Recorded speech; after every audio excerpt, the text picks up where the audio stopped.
Hello and welcome to the NTI PodTalk. My name is Dianne and I'm Director of Nutrition Therapy Institute.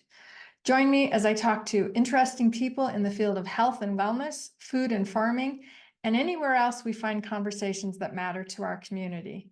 By listening, you'll learn a little about NTI and a lot about the things and people around you that make a difference for your wellness.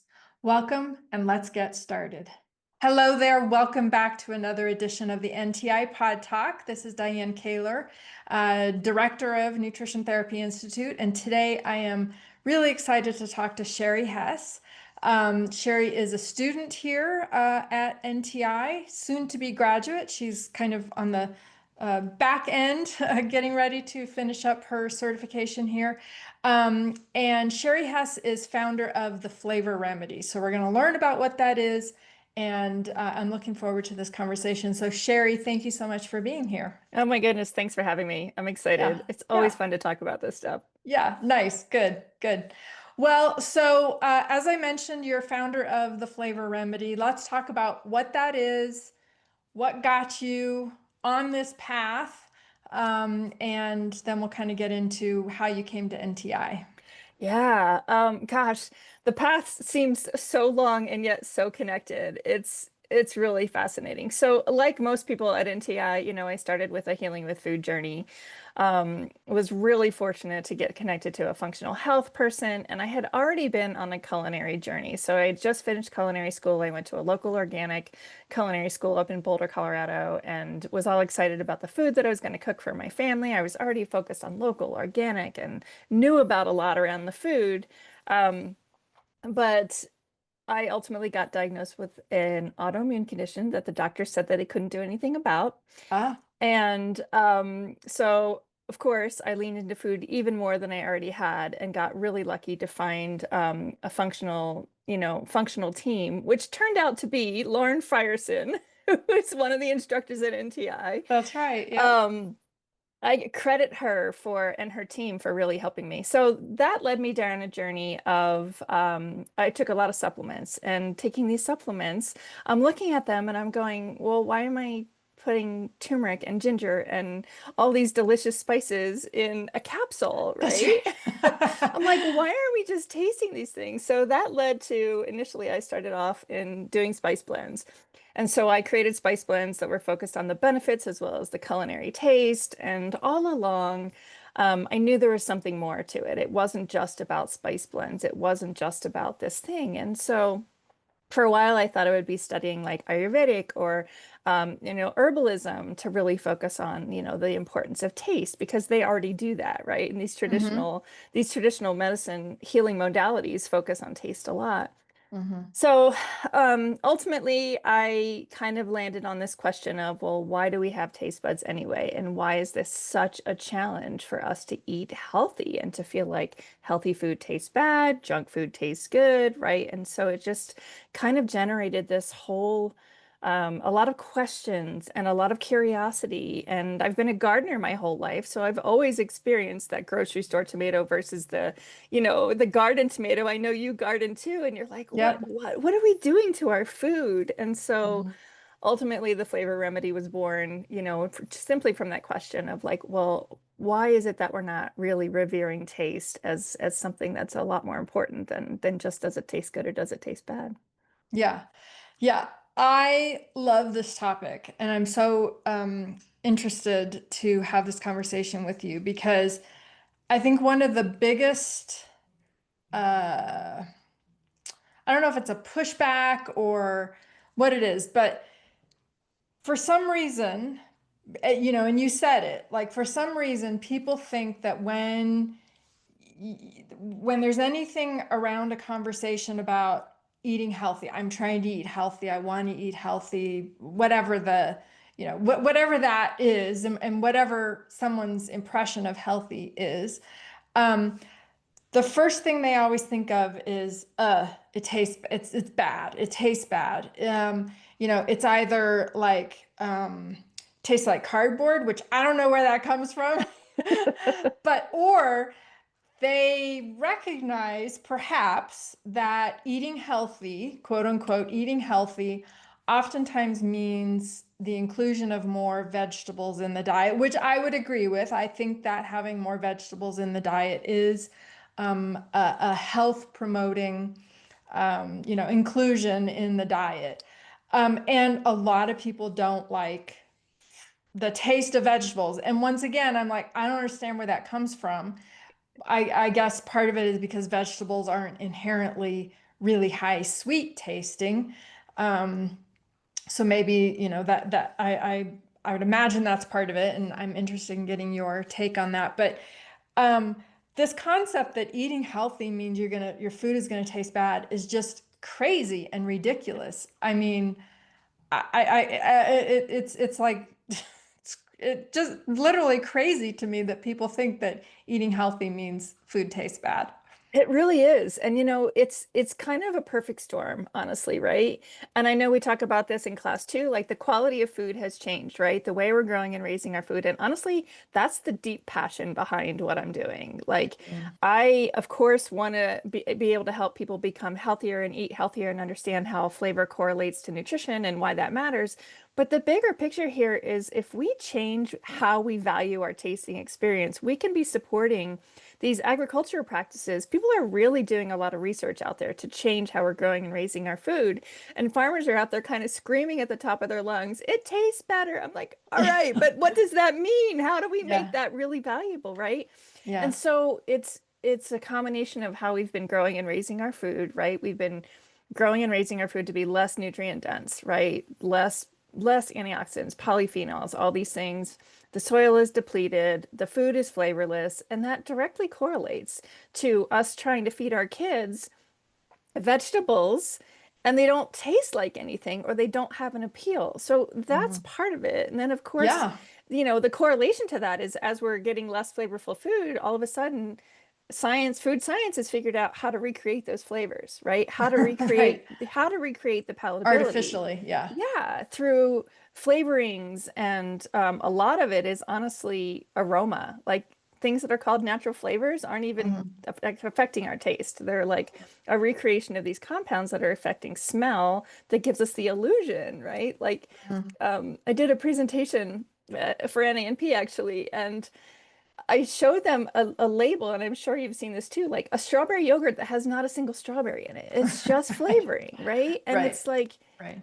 so I think it's a combination of these things that the food industry has really done a lot of research and work on palatability. And they've done a lot to understand what consumers like. And from an evolutionary standpoint, it makes total sense that we like sweet things, right? Mhm. It's what's Mhm. giving us energy, it's what's Mhm. fueling our bodies. Mhm. And so to create that and to understand like the dopamine hits and the things that happen when you taste something sweet, I think our palates have changed. Our Mhm. palates are being conditioned to think that sweet and salty are the only palatable things. So when you start to introduce, more bitter flavors that come through with vegetables, Mhm. then, that's where the benefits are. And, and Mhm. that's where you have to kind of learn to change your palate. And once you do, like people don't necessarily realize that what they're craving is not just sweet, it's a complexity. It's like all of the flavors, which equals many different kinds of nutrients, right? And that's Mhm. what you learn to really love. And that's why I think when those that are eating healthy and recognize, call it a rainbow, but it's also a very flavor diverse, right? When you're Mhm. looking at all of these different beneficial compounds and how they translate to flavors. So yeah, it is fascinating. Yeah. Yeah.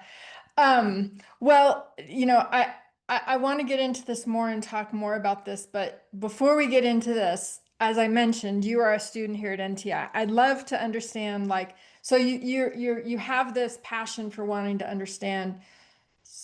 Well, what I'm getting from you is this to understand this flavor thing and the taste thing and how that influences our food choices. And you have a culinary background, so let's talk about how that brought you to NTI and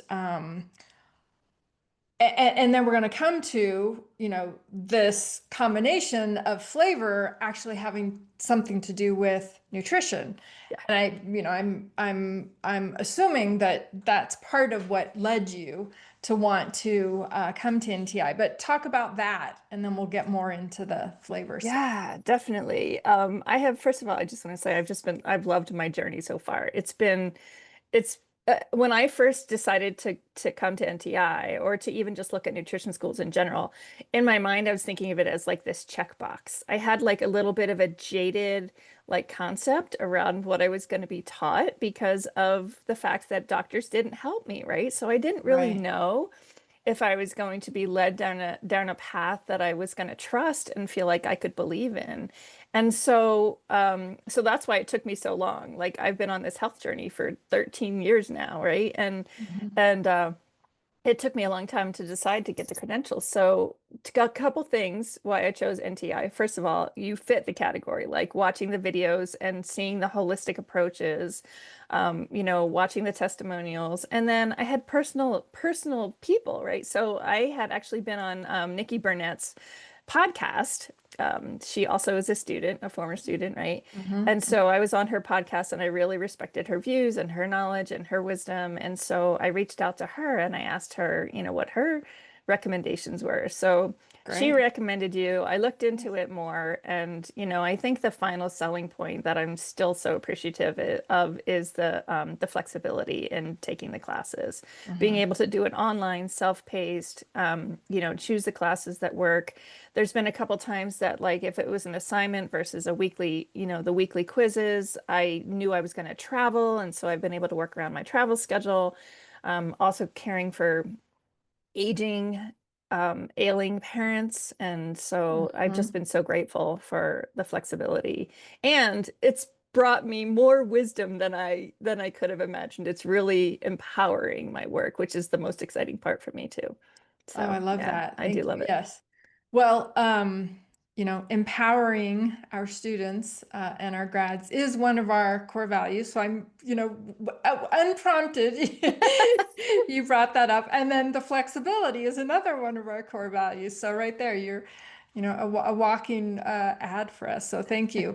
But yeah, that is important to us. We want our students to be able to make going to school fit into their lives rather than having to recreate their lives around school. So I appreciate you mentioning that and that being a highlight for you. All right, so let's talk about this combination of flavor, tastes, and how it affects nutrition. Because I looked at your website to just remind myself and prep myself of where you're coming from. And I picked out a statement on one of the pages on your website, and you talked about something about you want to promote the unification of flavor and nourishment.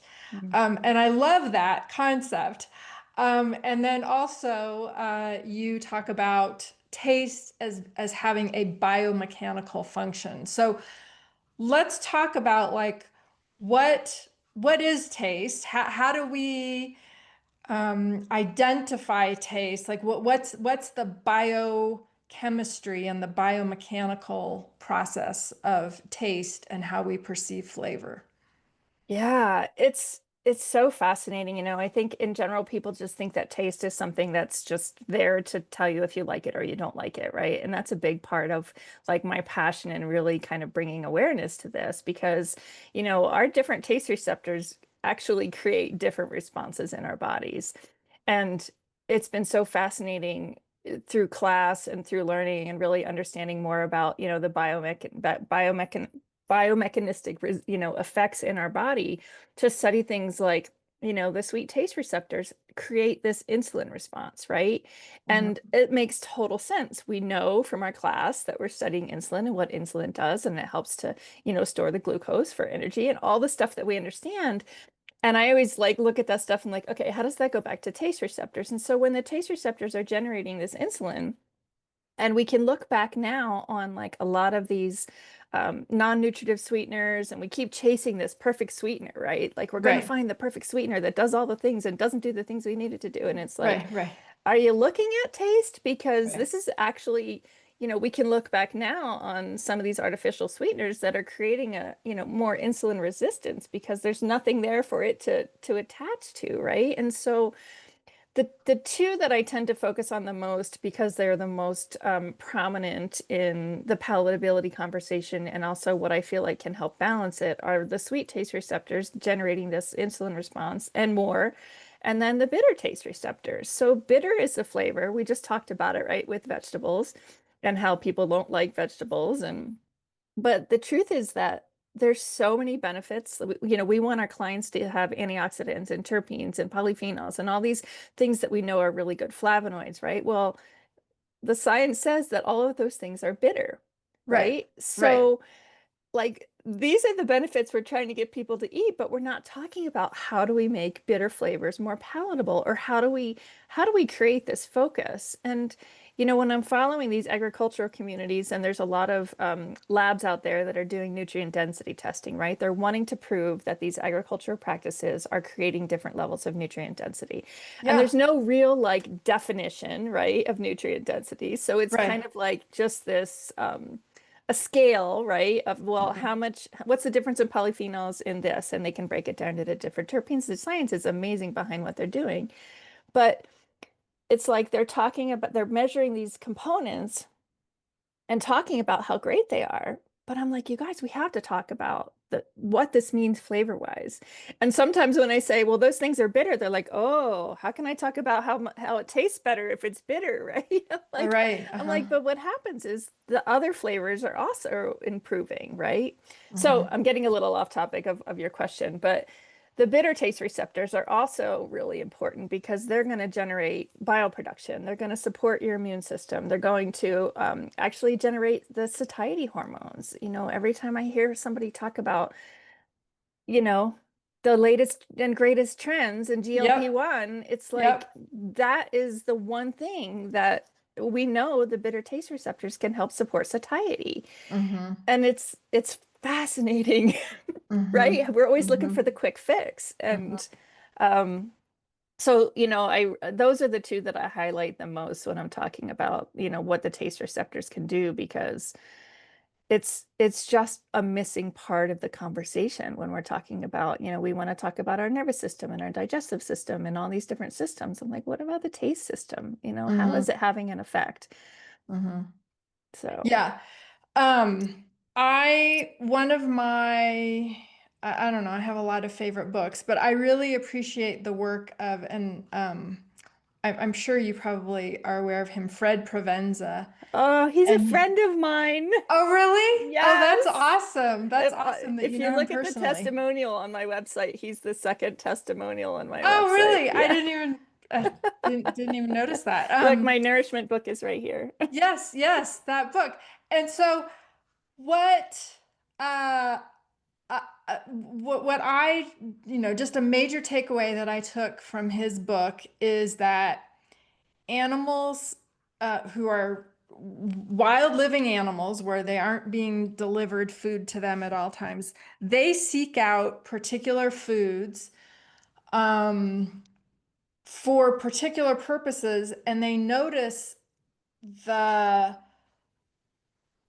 obviously they don't have a conscious way of identifying what they're getting from those foods, the nutrients or the polyphenols or Right. whatever, but they recognize inherently that they have a certain need in their body, and they're going to seek out certain foods, and they're going to recognize that that is fulfilling their need because of the flavor profile of that food, and it could be some different kind of grass or some Yep. different kind of like bark from a tree or something, and we have the exact same thing. It's just been beat out of us Yep. due to 100 years of food processing.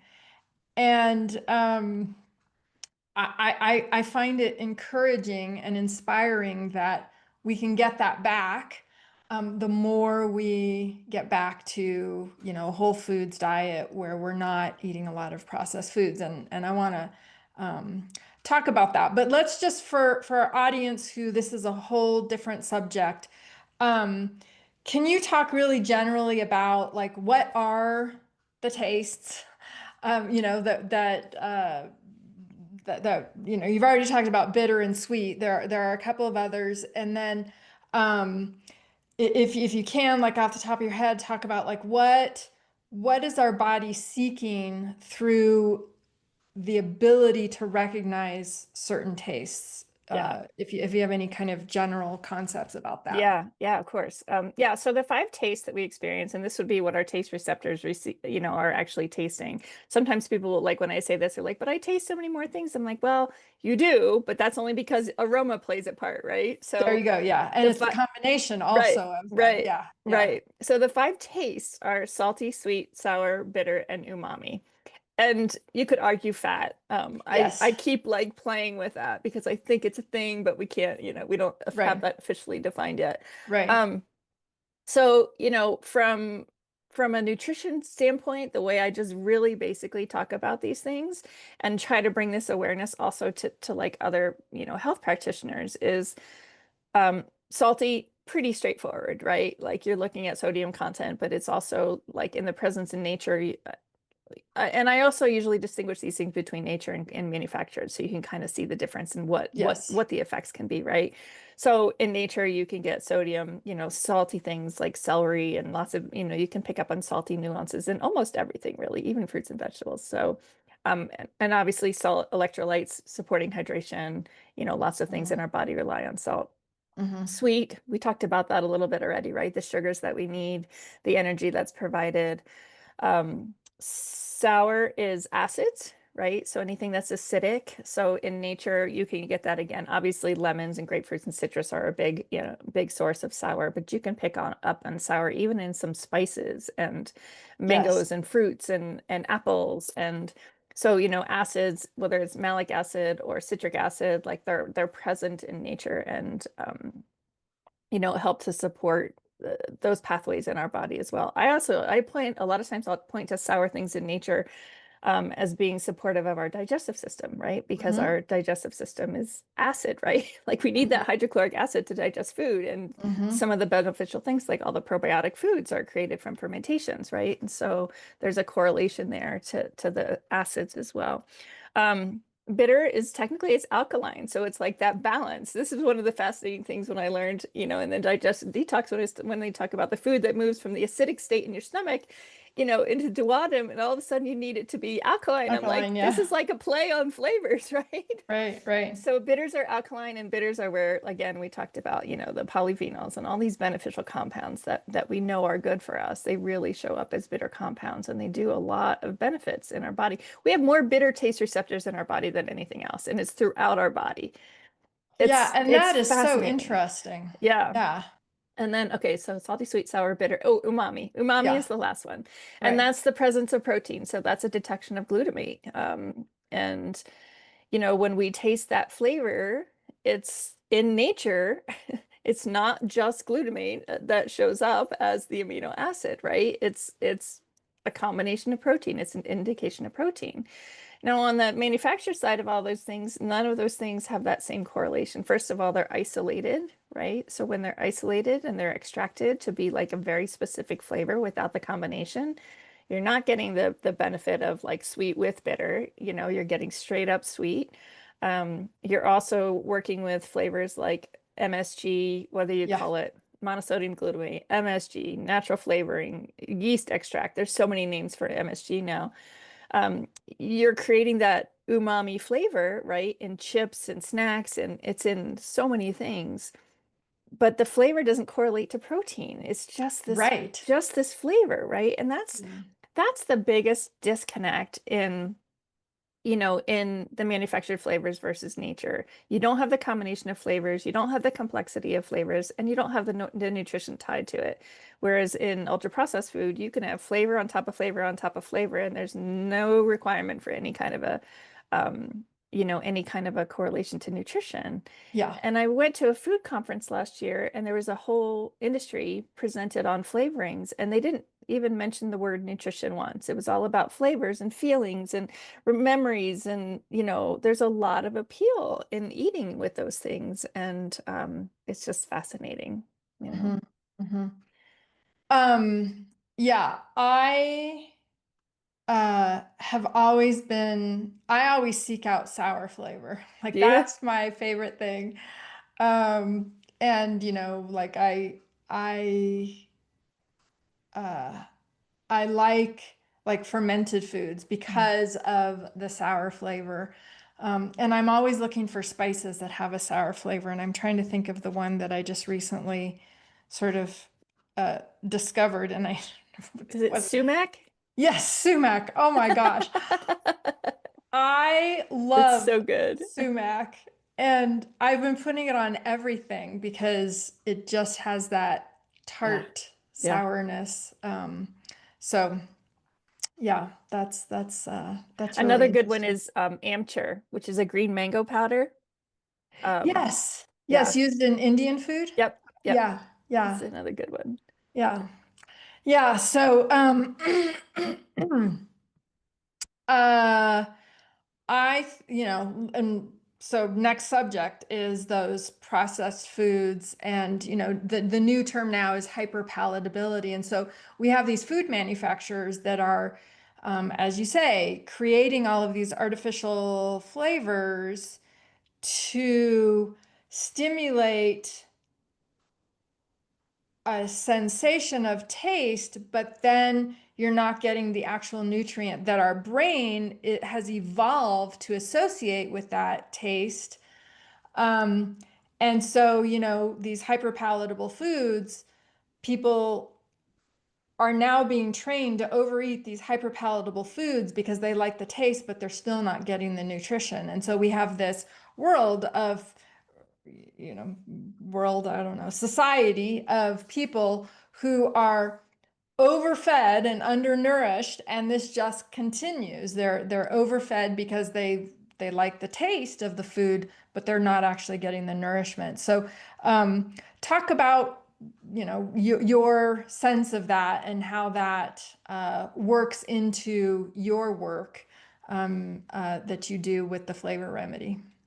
Yeah, it ties so directly, and it kind of goes back to what I was touching on a little bit when I was talking about the five flavors, is that, what has happened is that there is honestly, like my research and what I've been doing, sometimes it's really hard to find the studies that show the benefits like of the bitter flavors, because a lot of what's happened is because bitter flavors stimulate satiety. Now, this is kind of an assumption I'm creating, but you can draw your own conclusions on what the food industry wants you to do, There you right? go. Yes, I'm following you here without you saying it. Yep. Is that, bitter is not often found in, as a matter of fact, they work hard to either mask bitter, which masking is one thing, right? Like people get a little bit confused by masking flavors because even if you're making a salad and you're putting a little bit of, like, if you're putting nuts on your arugula salad, you're getting that umami flavor, which can mute the bitter flavor, which makes it more palatable. And you could technically call that like masking of flavor. Hmm. But what the food industry is really good at is understanding how to remove bitter flavors, right? Yeah. To make it Hmm. more palatable, to make it Hmm. sweeter.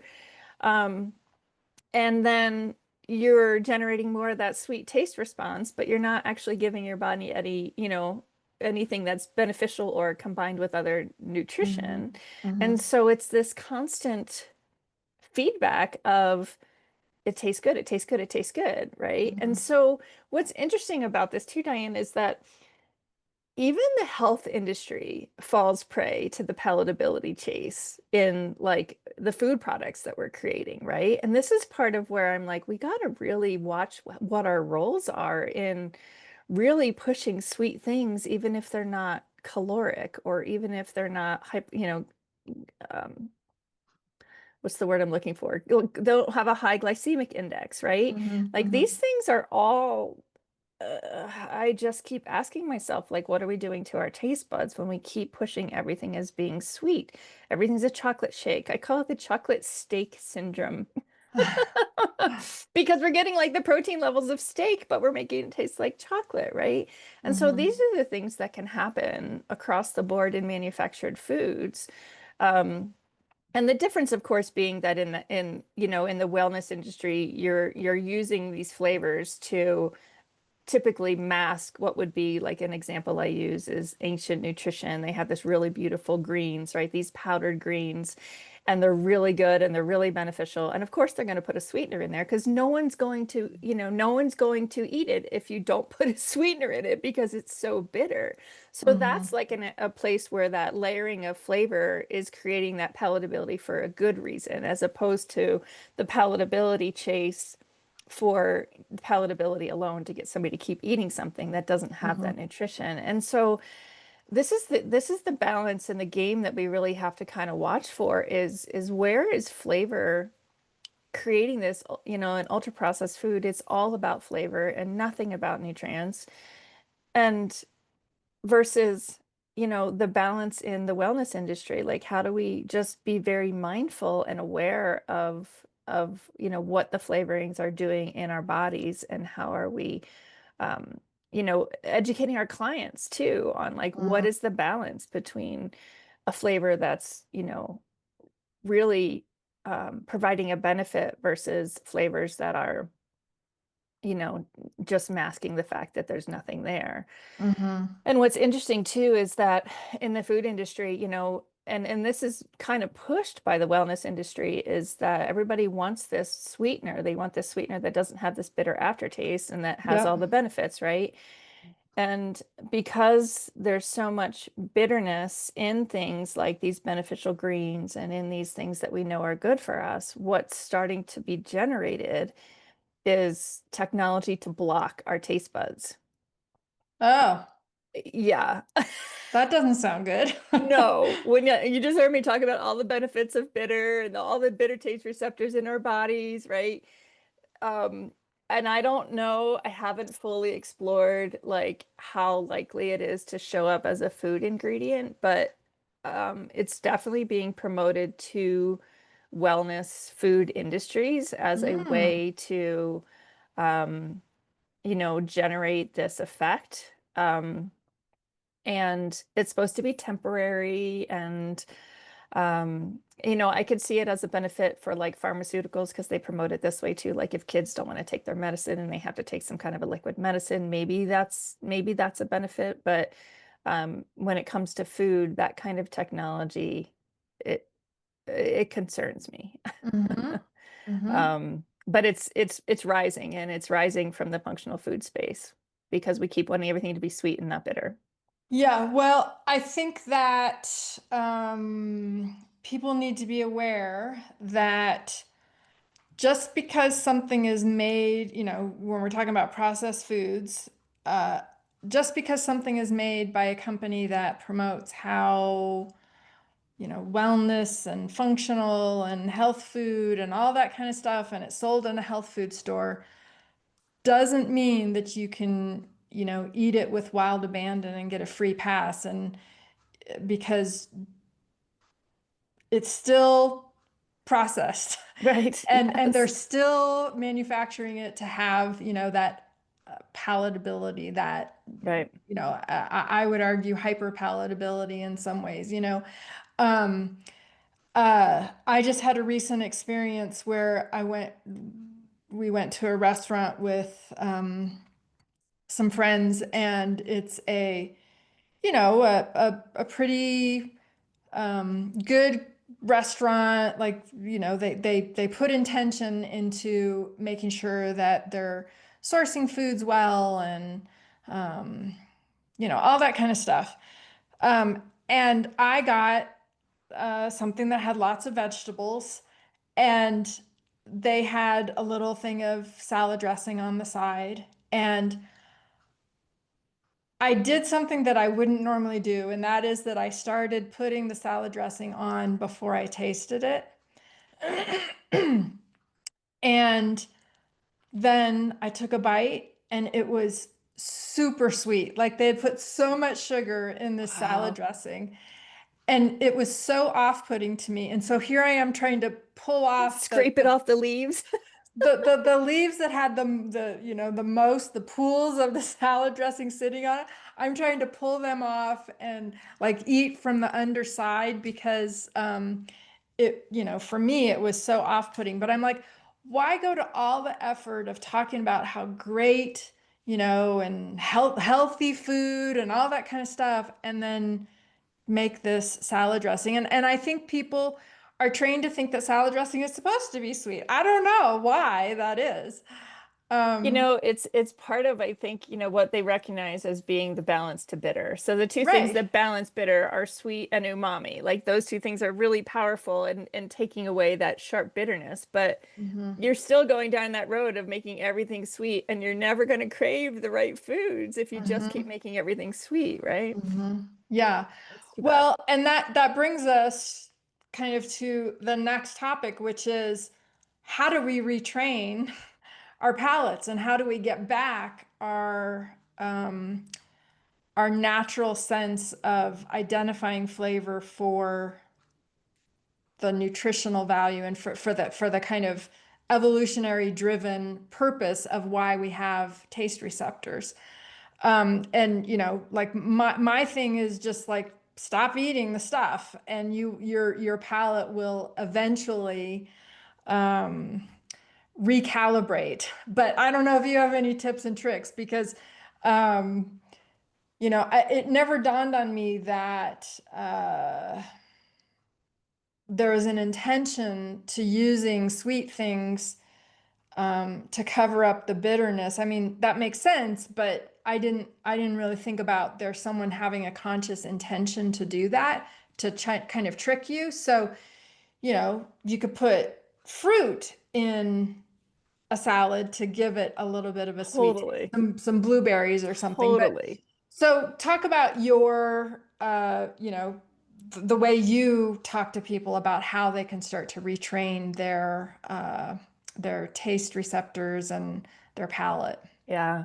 Normally, like if I'm working with a client or a company or a brand or someone that's really interested in kind of exploring this, I usually start with a tasting workshop to really get people to just recognize them first, right? Sometimes people don't recognize the difference between bitter and sour, or, sweet and salty are pretty obvious. Even and umami, people don't even know what that is. Like that Hmm. doesn't even compute, right? You can say the word savory and they're like, oh, I kind of get it. Hmm. But there's like even umami flavor in kale, right? Yeah. So like it kind of starts with that just recognition of what they are and doing it somatically, like actually tasting, not me just telling you, but actually tasting, right? Hmm. But then beyond that, like it really is about, I think, appreciating taste first, like recognizing that this is a really powerful thing in our body and that's having a greater effect than just is it good or is it bad. So this is what I talk about a lot too. It's like, we can talk about all these other systems and the importance of having a good metabolism and having a good digestive system and having a calm nervous system and all these things.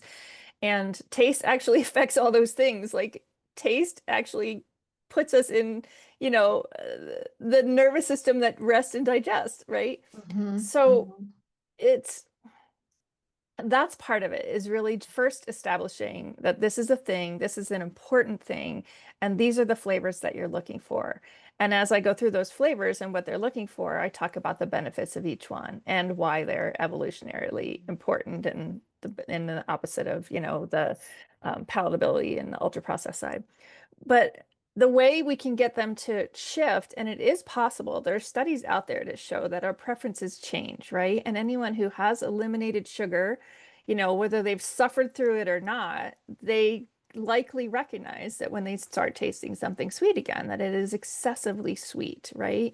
And so instead of just like, and your method absolutely works, just stop eating it. Right. Hmm. But I think part of it too is also incorporating, like, we can't just say, well, just replace your regular soda with diet soda or do all the artificial sweeteners, because you're still excessively tasting sweetness. So Hmm. usually I just want to establish like a baseline, like how much sweet stuff are they taking in, whether it's caloric or not caloric, like what is their palate level? And then I'll start by just, after establishing the fact that this stuff matters and the benefits of these other flavors, we'll start just slowly incorporating things. So every opportunity that someone is eating something sweet is an opportunity to add something bitter and not even pick up on it, right? Like the skin of an apple or cinnamon on an apple, right? Just start putting like spices are a really great way to start incorporating more of those better bitters, and you're also getting the benefits of good quality spices. Mm, Um, there's a brand that I absolutely love. Um, but so every time they're eating something sweet, they can add something bitter. And then on the flip side, I like to introduce them or make them aware of like what are they already eating that's bitter that they don't even realize. Like if they're drinking coffee or tea or anything that's like the normal start of a day, without all the sweeteners and the additives, that's a bitter component. So you can start just slowly cutting back on the sweetener and start to appreciate the bitter. And so it's like a palate training thing. I think of it like a seesaw. Like if you're, heavy on the sweet side and low on the bitter side, you can use these two things because they play off of each other to balance it out and create a more balanced palate. Now, obviously doing it with whole foods more than, processed foods is going to be better, but just thinking of that in general. And then like if you're craving a cookie, well, what can you eat that's sweet, that's from nature, that's going to be giving you something a little bit different? Or, can you create a gluten-free cookie with sweetened with dates or applesauce or bananas, right? So mhm, there's an understanding of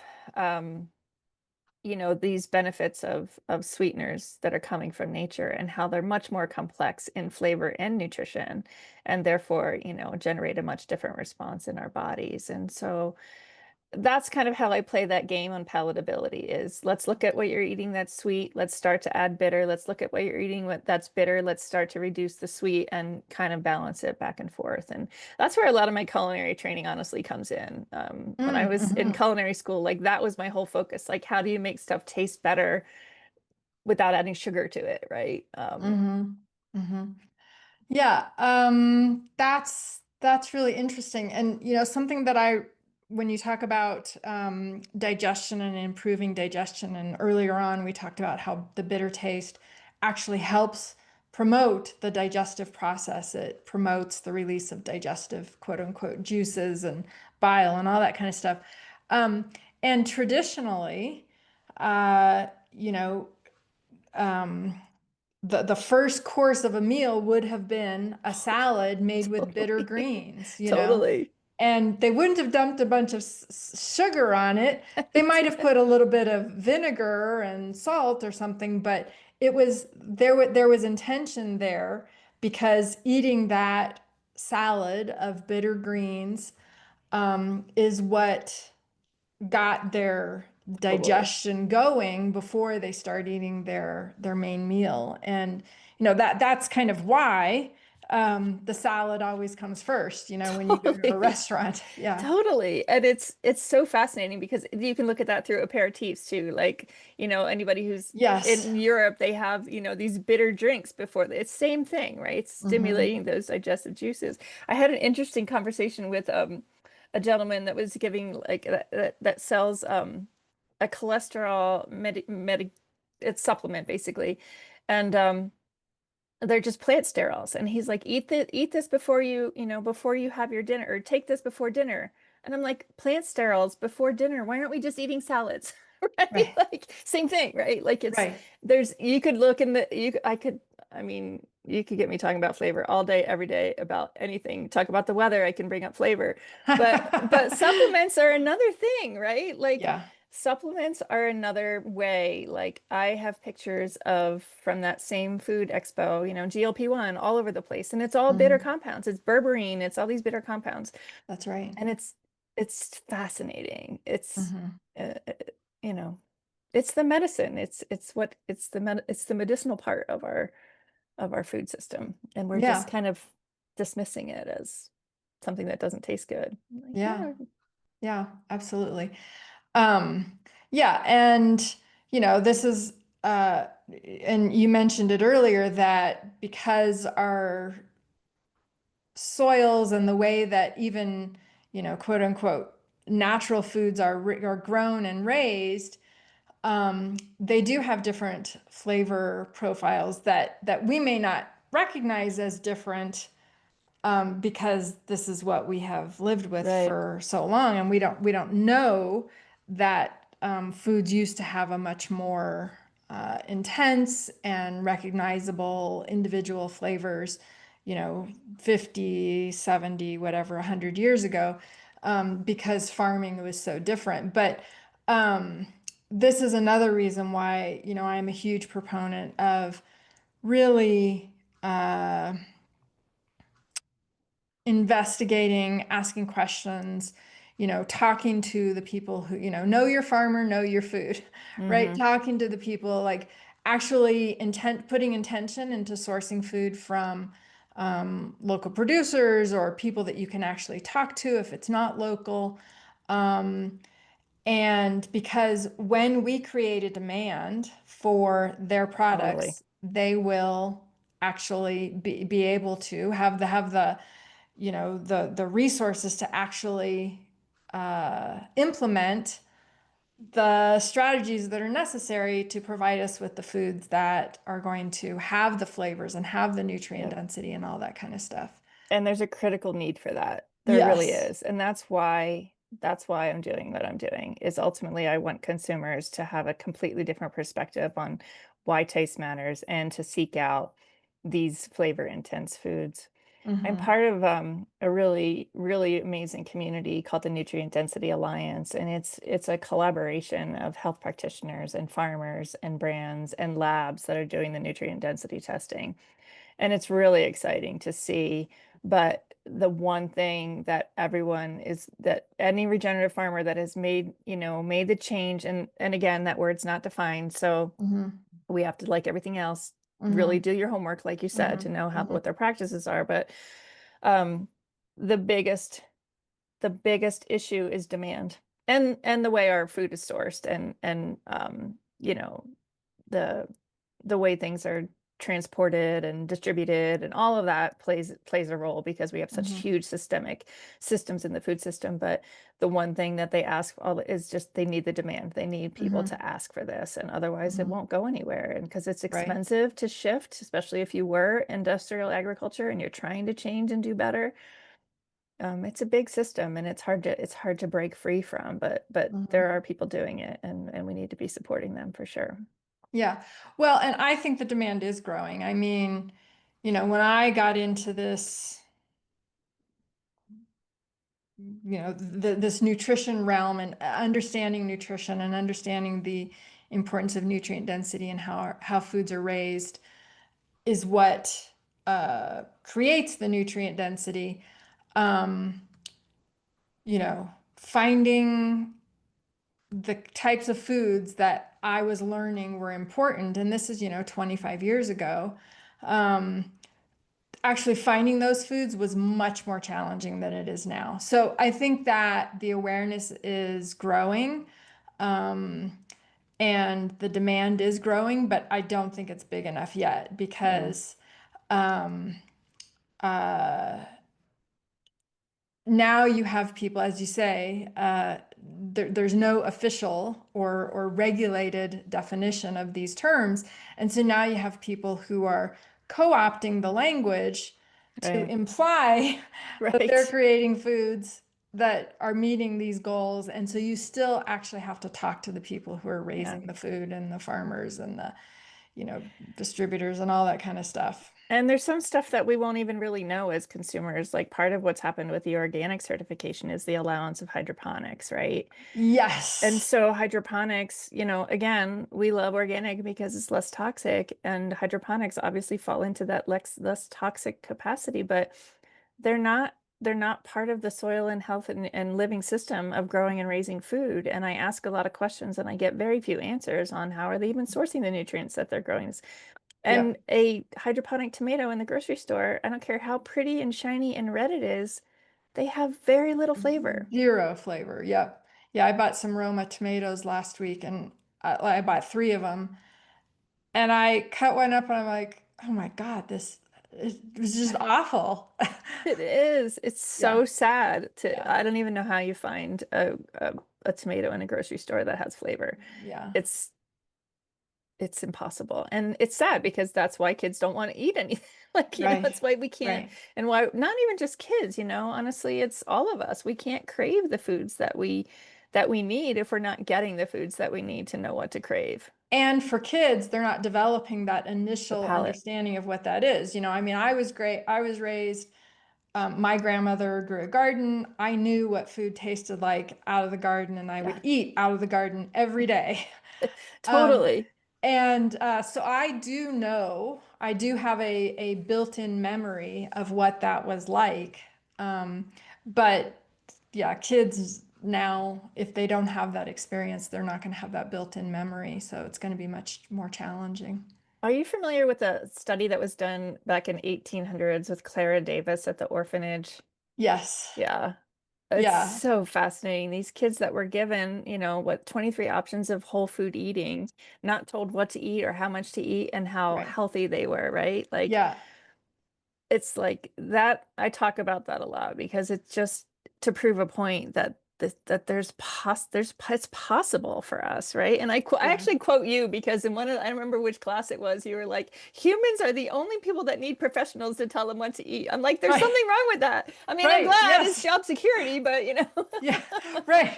Exactly. But that's true. yeah, Like, that's true.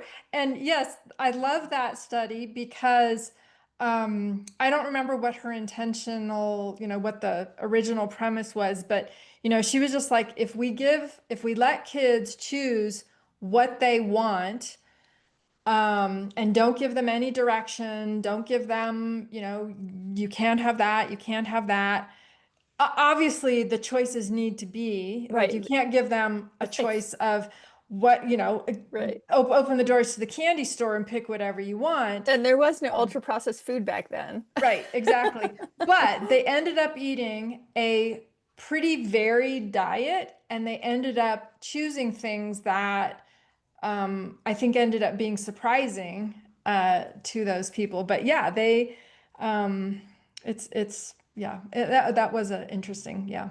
Fred Provenza talks about that study too. He Yes, brings that that's up a right. That's lot. Yeah. probably where I remember it from. Yeah. Yeah, it was in his And book. I Yeah. think Mark Schatzker and the Dorito Effect talked about that too. Yep. Hmm. Those are Yes. two go-to books for my work for sure. Yeah, absolutely. Uh, All right. Well, I'm realizing that we've been at this for a while. I don't want to go over our time limit that you probably have set aside for this. So, um, let's kind of end by talking about future plans. Where do you see yourself going with this? And particularly once you graduate. yeah.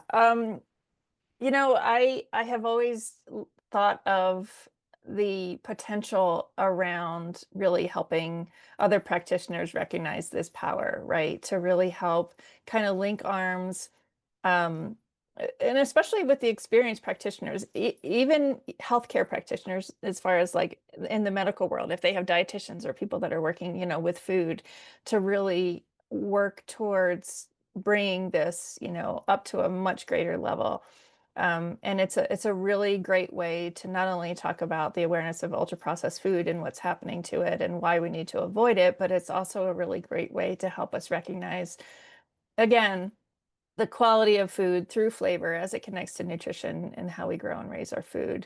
My big vision for the Flavor Remedy is actually to form what I'm calling the Taste Coalition, where I bring together all different sectors of the food industry to really carry this message forward and really, because I can't change all the consumers just myself, right? Hmm. But to just help everyone realize that taste is such a powerful thing and has such a big influence on our health and the health of the planet. And Hmm. so that's my big vision, is that we just Great. create this awareness in consumers and shift how we choose to eat our food and grow and raise our Hmm. food. Yeah, I love that. That's great. I'd love to help out in any way, so please let me know Thank if you. there's anything I can do. All right. Well, so tell us how people can connect with you if they have more questions or want to learn more about you. Yeah, absolutely. So my website is just theflavorremedy.com, flavorremedy.com, not even the flavorremedy.com. Okay. Um, on LinkedIn, Sherry Hess, Flavor Remedy, either one of those that's where I post most of my stuff because I'm really trying to reach the professional audience, Yeah. and getting a lot of traction there. Mhm. Facebook is, I have a Facebook page and I will sometimes be on there. I'm also on Instagram. Not a huge social media person. The best way is probably just to email me, Sherry, SHERRY @flavorremedy.com if you have any questions. My offerings are pretty customized at this point. The most popular thing is like the taste experience, to help people Mhm. reconnect to taste and understand how it correlates to nutrition. So Mhm. that's how you can find me. Love it. Great. All right. Well, thanks, Sherry. This has been a really fun conversation. I think you and I are in alignment about a lot of things. We could probably go on for a long time. It sounds like it. Yeah. All right. Well, thanks so much. Thank you. Hi, Dianne Kaler here again. If you found this conversation interesting and haven't already become a student at NTI, check us out at ntischool.com. We hope to see you soon.